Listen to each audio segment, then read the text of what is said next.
after missing their last 3 outings, inaabangan na ng buong Petroniverse kung makakapaglaro na nga ba etong si The Kraken, Junmar Fajardo para sa kanila.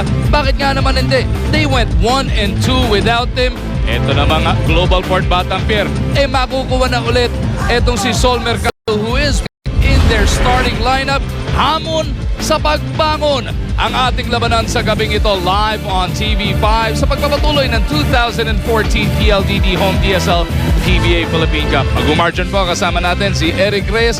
2 teams on a warpath. Isang team gusto nang makuha ulit yung solo second, Eric. Yung kabila naman wants to snap a 4-game losing skid. Well, those 2 players that you have mentioned at the top of the coverage, napaka-importante talaga nga nilang dalawa because sila yung dalawa who really make a difference into winning or losing for their both respective ball clubs. Eto ngang si Kraken, inaabangan ng mga Petroniverse. He won't be starting in this game, pero aabangan natin kung siya ba'y maglalaro as we go along dahil no Kraken, big problem para dito sa Petron. Well, actually, it's a big problem because yung depensa talaga ng Petron nagmumula yan kay Junmar Fajardo. They try to funnel everyone to go baseline or to go middle because they know that Junmar's a great shot blocker and a great intimidator. So malaking bagay yung pagkawala ni Junmar Fajardo lalong-lalo na at the center spot. And nakikita naman natin even in their previous games, nahirapan nga sila because nawawala yung inside threat nila which is in Junmar. Noong November 20, nagtapat na po ang Petron at Global Port. Etong si Junmar Fajardo came up with 15 points, 16 rebounds to give Petron a 58-47 rebounding edge. How much will he be missed? Well, malaking bagay as you see yung previous game and even the first time these 2 teams met, double-double performance and it has been actually a usual para kay Junmar na magkaroon ng double-double. Malaking bagay yun because it has to be distributed evenly with the other backup centers in the team. Speaking of problems, eto nga pong Global Port Batang Pier is on a 4-game skid. Aba, nasa 4th place sila nung gitna ng ating komperensya pero 4 na sunod na pagkakatalo.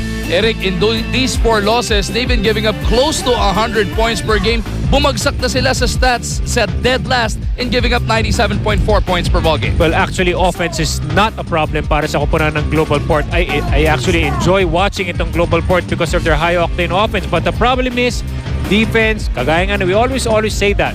Defense always wins championships. You need to play defense. You need to limit the opposing ball club. Wala na problema opensa. Depensa na lang ang kailangan talaga ng Global Port. And before this game, alam na nga natin na etong si Fajardo at si Mercado missed their previous outings. Para malaman natin ang kanilang mga kondisyon, salin natin sa ating kwentuhan si Ms. Riza Diaz. Ang dami kong dalang good news. Unahin ko na nga tulad ng nabanggit mo, maglalaro na para sa Global Port Batang Pier si Sol Mercado. Although he admits his Achilles isn't fully healed, ang sabi niya 4 na sunod-sunod na pagkatalo, wala na daw sakit-sakit. Ready nang bumiyahe ulit ang Sol Train. Samantala, si Junmar Fajardo maglalaro na rin ngayong gabi sa katunayan nakapag-ensayo na siya yesterday. And according to Coach G. Abanilla, ayaw naman nilang biglain si Junmar. He will be managed. Yung minutes niya, ima-manage nila ngayong gabi. But according to Coach G. Abanilla, whether he plays 1 minute or the entire 48 minutes, malaking tulong pa rin yan para sa Petron Blaze Boosters. Mugu? Alam mo, Eric, makita mo palang si Ms. Riza. Good news na kagad. Pero good news to for both the Batang Pier fans and Petroniverse. Ito, sisilipin na lang natin how effective these 2 guys will be. Well, actually, Magu, they're like magnets, whether they produce 10 points, 15, 20, it doesn't really matter. You get these 2 guys on the floor, they create a lot of problems for the opposing team. Speaking of creating problems, etong dalawang forward din na tututukan natin has been creating problems for each other. Dating magkasangga dito sa kampo ng Petron. Ngayon magkalaban na sina Arwin Santos and Jay Washington, yung dalawang matikas na forward dito sa PBA. Oh, definitely. These 2 guys are actually premier forwards dito sa ating liga. And makikita mo naman sa resulta ng kanilang mga performances. Arwin, of course, the president or actually the previous MVP ng last year lang. So, ito si Arwin, napakatindi. And Jay was actually at the top of his game, that maturity. And he's so much different now, leading the way for Global Port. Lalong-lalo na nung wala dun si Sol Mercado. Nung una sila magkita nung November 20 nga, Jay Washington came up with 15 points and 15 rebounds kontra kay Arwin. Si Arwin naman, etong naka 15 points din, or 16 points rather, and 7 boards. Bukod sa malalaking mama, meron pa tayong mga tututukan. Yung maliliit naman, rated PG. Bakbakan ng mga point guard. Napakagandang labanan nito. Alex Cabagnot kontra Sol Mercado. You know, magandang laban to because makikita mo Alex Cabagnot, a great playmaker. He sets up his teammates. He can hit a crucial jumpers anytime of the game. We know that if this guy can produce the numbers, kita-kita nyo naman, almost 13 points in a game. Samantalang Sol Mercado, of course, nagmumula sa kanya ang bakbakan or even the speed factor dito sa global port. So you know that malaking bagay rin ang magagawa ni Sol Mercado because he actually can, since he attracts the defense, he can issue some assists to his teammates. Boosters. At guard number 5, Alex Cabagnot. And the other guard, number 13, Marshall Lassiter. At center, number 18, Doug Kramer. At forward, number 3, Chris Lutz. And the other forward, number 29, Arwin Santos. Head coach for the Petron Blaze Boosters is G. Abanilia. And now the starting lineup for Global Port Batang Pier. At guard number 3, Sol Mercado. At the other guard, number 16, JP Bilenchon. At forward, number 12, Marvin Hayes. At the other forward, number 5, Jondan Salvatore. And at center, number 11, Jay Washington. Head coach for Global Port Batang Pier is Richie Tixon. Our referees for this game, Hamon sa pagbangon ang nakahain para sa ating lahat sa gabing ito as we take a look at our Tanduay Ram starters on the floor celebrating Ram excellence since 1854. At ayun na nga yung bakbakan niyong Cabagnot Mercado agad right from the get-go. Sila kagad yung maglalaban the opening bell. Pero makikita natin or mapapansin natin na panibago adjustment ni Coach Richie to because Sol normally comes off the bench. Now he's starting in today's game. Isa pa si JP Bilenchon is making his first start of the Philippine Cup para dito sa Global Port. The blue shirts of Petron getting first possession. Lassiter gustong atakin gagad si Bilenchon. What a step back three-pointer. Mintis galang sa Salvador para sa rebound para dito sa Batang Pier. Binanggit na natin kanina nung una magtapat itong magkatunggali sa gabing ito. Nanalo sa rebounding battle etong Petron. Jay Washington, the only Batang Pier averaging double digits in terms of rebounds, 10.7 a game. Ang katuwang na niya, ang katulong niya, si Salvador at si Eric Meng na 5 rebounds apiece lamang. Medyo malayo disparity. Eric? Well, actually, Magu, that was their very first game of the conference and kahit paano naman, Global Port has improved tremendously and even their confidence level, especially when they were on a roll and they were winning more games. Scoreless tie inside the Smart Araneta Coliseum. Cabagnot races down the floor. He missed that ball game against Global Port back in November, and right here he's trying to make up for lost time. That's how dangerous Alex Cabagnot. He would come off those screens and take those jumpers. As Sol Mercado was looking to get it right back, rebound para kay Kramer. Santos in the front court, pinalik kay Cabagnot, back over to Santos. He goes class for the 2 points. We've been talking about Alex Cabagnot. You've seen him produce things, make things early for Petron with a jumper and even a nice assist to Arwin Santos. Mercado trying to get Global Port on the board. Washington, their leading scorer, nowhere to go. Lassiter bounces it over to Lutz. What a pass by Marshall. Everything but the shot mula kay Lutz. Bilenchon, the specialist from deep, buries that one. A three-pointer hatid sa atin ng PLDT Home DSL, the #1 home broadband. You mentioned that he just started in this game first time. And he actually hit that three-point shot off transition with so much confidence. Lutz with that leather, gets it over to Arwin. Brgy jumper doesn't work, pero Lutz keeps it on this side of the floor. Alex Cabagnot. Na naman sa atin ang PLDT Home DSL, the #1 home broadband. Speaking of being productive, Mago, actually Alex Cabagnot really making things work for Petron early. At nakakagulat na umuulang kagad ng tres ganito kaaga sa ball game nito. These are two of the worst teams in terms of three-point shooting. Itong Global Port, second to last. Petron naman, third to last. Both behind San McCoffey as Jondan Salvador gets the fadeaway. Actually, mataas ang shooting percentage for both teams. Maganda eh. Everyone is actually feeling it early. Ganda ng ikot ng bola, no? And they want to get everybody a touch of that leather. Cabagnot gets it over to Lassiter. Kramer will offer the pick. Lassiter doesn't use it. Goes the other way. Pinatektos yun. He is whistled for the foul on the rebound play. Foul is on number 13, Marshall Lassiter. His first foul. First team foul for the Blues Boosters.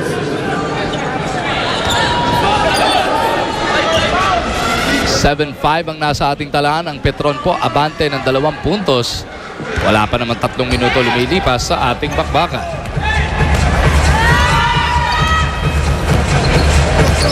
Mercado through a J-Wash pick.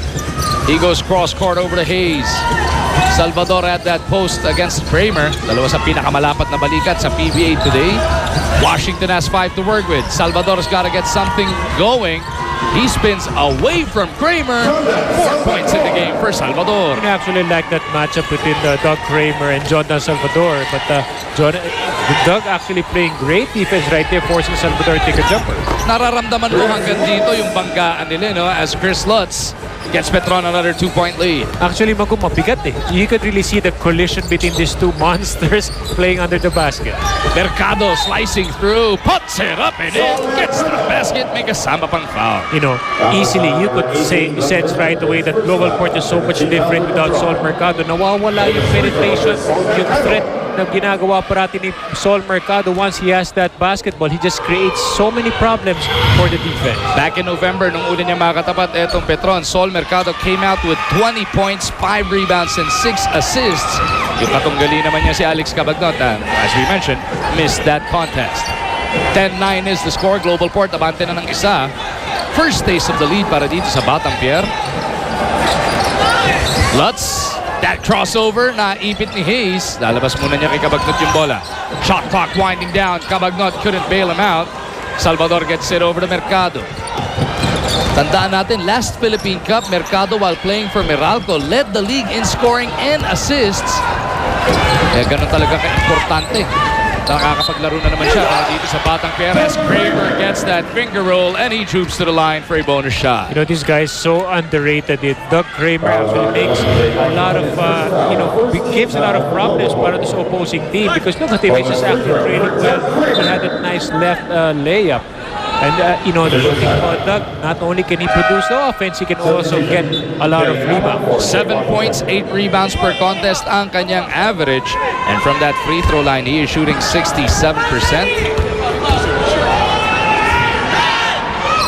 Takes care of that bonus to give Petron another 2-point lead, 12-10.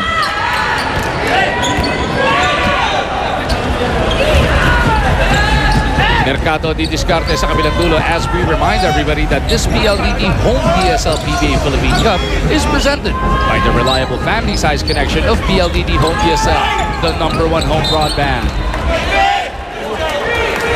Valenzuela there going out of control. See, that's the tough part about going up against Petron. You're really up against the Stonewall defense every time. Lassiter misses from that corner. Salvador gets it over to his point guard. The Soul Train on the move. Gets it back over to Jonathan. He sees a crack in that defense. Sinaraduhan ni Kramer. And Petron ends up with that leather. Cabagnot pushing it. 4-on-2. Arwin overcooks it. Pero meron namang foul. Great pass right there. Leaving Arwin Santos on the basket. See what happens every time they make a stop. Itong Petron is actually known for their fast break. Actually, both teams love to run, but Petron actually one of the tops in terms of fast breaks. Arwin Santos goes 2 for 2 before tonight. Eric, he's only been shooting 59% from that 15-foot line. So welcome development yan para dito sa Blaze Boosters. Benting lang ng tuhod siguro. Mercado to Nabong. Outside jumper over Santos. Couldn't send it home. Arwin sa kabilang dulo. Inatake si Nabong. Oh, Nabong gets the stop. Kramer though off the secondary is blocked. But Nabong did not know where he wanted to go with that one. Swerte na lang niya. Natapik pa ng Petron. Palabas ang bola. Arwin actually going straight to Nabong, but malapader na defense. He just stood his ground and brought his arms up. That's the advantage when you have a strong upper body and the long arms. 14-10 na sa ating talaan. Global Port is down by 4. Mercado to the corner. Bagong pasok itong si Romeo. Terence looking to go back to Sol. Mishandles that pass. Here comes Lassiter sa kabilang dulo. Marcio should have the height advantage over Romeo. Gets it over to Santos. The 19-footer doesn't drop. Hayes gets it over to Mercado.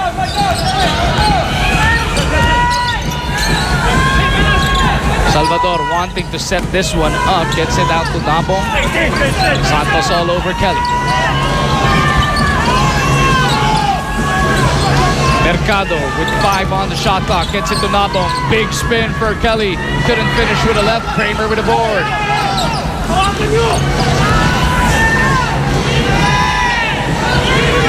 Matagal ng napako magkabilang kupunan sa 14-10 so far. Ibang-iba yung start na nakita natin eh. Both guns blazing for both teams. Ngayon naman, the defense actually taking Lutz finally breaking the silence here with his 4th point of the contest. Biggest lead of the game na itatag na ng Petron. Mercado slowing this one down. Gets it over to Romeo. Dalawa sumagupa dito kay Terence. He had to dribble out. Handa ang Petron depensa nila dito kay Terence Romeo as Mercado misses. Kramer with yet another board. Lutz on the move. Sinoso pa. Lutz trying to keep it on this side. Somehow managed to tap it over to Cabagnon. Lutz loses it. Pero na last touch naman doon. Etong si Mercado, which should send us into our first time out. You are watching Petron kontra Global Port live on TV5.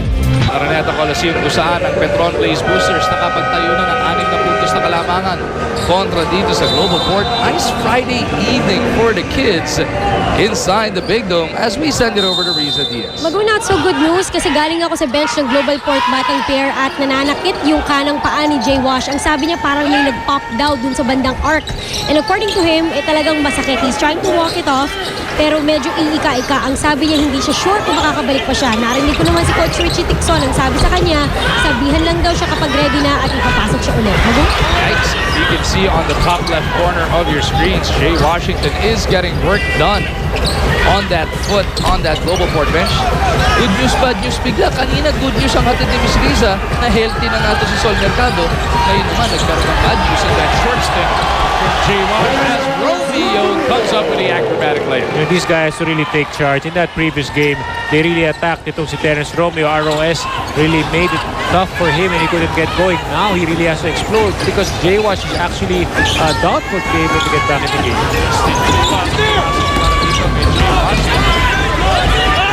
Kramer inside. This is Nabong for the rebound.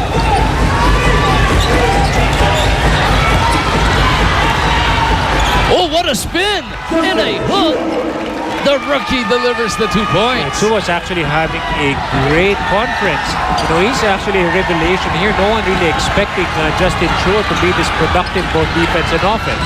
So he got the stop sa pagpasok pa lang niya on the defensive end and gets those 2 points to bring them to within 2. And he gets the rebound sa pagkakataon na to. So Justin Chua doing everything. Kelly Nabong located by Romeo. Tapla na tayo. You know, that's the beauty of it. Global Port will really go back at you. After the great defensive stuff, they also have the capability to go on fast break. 30-second timeout requested by Coach Gia Banilla. Ayun na naman. Yung napakagandang kilos na pinakita sa atin ni Terence Romeo. At si Sol Mercado pala ay nakalocate dito kay Justin Chua for that spinning hook. So the rookies actually playing very well and being contributing a lot, you know, to this Global Port team. As Junmar Fajardo is entering this game for the first time in their last 4 contests. At sinalubong naman kagat ng palakpakan niya ng Petroniverse. Riza, anong ating balita? Nag-ensayo na nga si Junmar Fajardo kahapon. Ang sabi niya, nakakailang lang daw itakbo yung tuhod niya. Kumbaga sabi naman ng mga PTs, normal daw yan para sa mga players na galing ng injury. Ang paalala sa kanya, he has to give respect to the pain. When he feels it, huwag mahiya, magsabi para magpahinga. Is that more mental? Dahil sinasabi na sa'yo ng PTs mo na okay na. Pero first time nagkaroon ng major injury. Yes, definitely. It's all mental because hindi naman talaga sanay yung katawan mo na ganun yung nararamdaman. We always feel that legs are so critical para sa iyong performance, especially with Junmar playing in the post. But yun na nga, it's all about being confident again, and eventually he will get it back. Sa ensayo nga po, nasaktan yung tuhod neto ni Junmar Fajardo. Let's see how effective he can be. Tinirahan naman siya kagad ni Chua. It's close to a PBA 3-point shot by Justin Chua, showing us that he can shoot also from the outside. He has hit one from that deep. Ang problema, dadalawa pa lang attempt niya. Well, that's 50%. That's still a high shooting percentage. As we head into this next timeout, tabla ang ating labanan sa 18. Important, nakawin na naman ang kalamangan dito. They have tasted it once at 10-9. Petron led by as much as 6 at 16-10. This is an 8-2 run para sa Batang Pier as Chua crashes down to the floor. Foul whistled on one of the Blaze boosters. Fajardo napituan. Did you see Mago yung tira ni Justin Chua? Why? Because nandun si Junmar Fajardo. See the difference when you have a Junmar in the shaded area. Hindi pa nga siya tumatalon, hindi pa nga tinataas yung kamay. Nagbabago na kagad yung pag-iisip ng mga players na pumapasok. Pero napapansin natin yung binanggit kanina ni Miss Riza na baka medyo tentative pa si Junmar. Hanggang ngayon nag-i-stretching siya ng binte, nakapila doon sa free throw line. Let's see how fast he can get rid of the jitters. Global Port now sitting on their biggest lead, 20-18.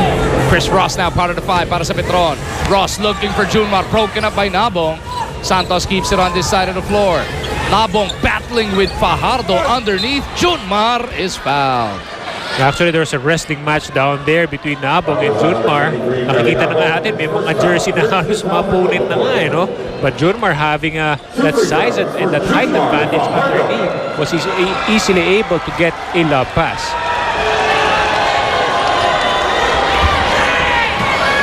Fajardo gets that first free throw to go. How important is Fajardo para sa Petron? He is their second leading scorer at 15.5 per contest, and he leads everybody in the association today in rebounding at better than 17. Wow, you know, really the impact that Junmar can give to your team is really tremendous. Lalong-lalo na when you have those, when you hear those numbers that he can produce. Samahan mo pa yan ng 3 shot blocks at katakot-takot na shots changed. Yung binabanggit mo, di ba? You know, sometimes even if you don't block a shot, but pag makita pa lang yung presence na doon, it really makes so much difference in terms of your vision going to the basket. Ball goes back over to Petron. Ronald Tubid also in the fold para dito sa Blaze Boosters. So as this tail end of the elimination round is coming along, Petron getting healthier by the minute. Romeo with this rebound. He looks to push it hard. Romeo zigzagging his way into the front court. Romeo all the way is whistled for the offensive foul. Ronald Tubid, actually the expert in terms of throwing that offensive foul. Inabangan niya talaga kung saan pupunta itong si Terrence Romeo, and he just stood his ground. Sapul na sapul siya doon ni Ronald Tubid. Romeo a little too fast for his own good. Lanete, pinasok na rin ni Coach G. Kasama itong sina Fajardo, Ross, Santos, and Tubid. Dalawa kagad na sumalubong dito kay Junmar. Mercado got that leather, pero pati braso kasama. Junmar has to be careful because Sol is just waiting for him to bring that basketball down. At akala nga ni Sol, nakuha na niya ng malinis to. Bumaba na ng bahagya sa may chest level. Bumaba. Once you bring the ball down, it actually you become more vulnerable to those little guys trying to steal it. Cross over to Tubid. Now Junmar gets a look. The turnaround jumper. Ito mo yung paa, pumitik pa. Pumitik pa. Turnaround jumper pang hang time ngayon si Junmar, ha? Probably he's been working on that because syempre while you're injured, you really have to work on your perimeter game kasi nga wala masyadong contact in practice. R.R. Garcia, kabagong pasok para kay Coach Richie Tixon, delivers right away. Global Port balik sa abante rito by 2 points. And this guy is really a silent operator. Simple lang pero magugulat ka na lang. At the end of the game, you'd see a great performance by the point guard. Tubid gets it over to Santos. Arwin misses. Rebound Garcia. He pushes it hard para dito sa Global Port. Gets it over to Romeo. Di umubra sa 3-pointer niya. Arwin at Junmar, di pa nagkaamuyan doon. Tubid looks to settle things down para sa Petron. Ross on the move. Bounces it to Lanete. Ball goes over to Global Port.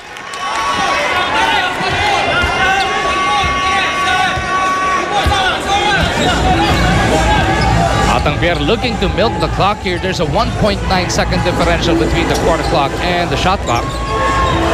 Romeo against Lanete. Chico extending his defense to try and bother the rookie.